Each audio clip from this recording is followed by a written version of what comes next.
உங்க வைஃப் ஏதோ ஒரு விஷயத்தினால ஸ்ட்ரெஸ்ஸா இருக்காங்களா, அதுக்கு நீங்க சொல்யூஷன் கொடுக்கணும்னு யோசிக்கிறீங்களா? ஐயோ பிரச்சனையே வேண்டாம், அமைதியா விட்டுருங்க. ஏன்னா ஆல்ரெடி அவங்க கிட்ட அதுக்கு ஒரு சொல்யூஷன் இருக்கும். நீங்க தேவையில்லாம பிரச்சனையை கேட்டு இதுல மேலயும் தப்பு இருக்குன்னு சொல்லிட்டாங்கன்னா அவ்வளவுதான், நீங்க காலி. சோலி முடிச்சு. அப்புறம் அவங்க ஸ்ட்ரெஸ் எல்லாத்தையும் உங்க மேலேயே காட்ட ஆரம்பிச்சிருவாங்க. அதுவும் லாஜிக்கே இல்லாம நீங்க நிறைய விஷயத்துக்கு திட்டு வாங்க வேண்டியிருக்கும்.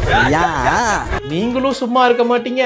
நீங்க பேச அவங்க பேச இது ஒரு பெரிய பிரச்சனையா வெடிக்கும். இது உங்களுக்கு தேவையா?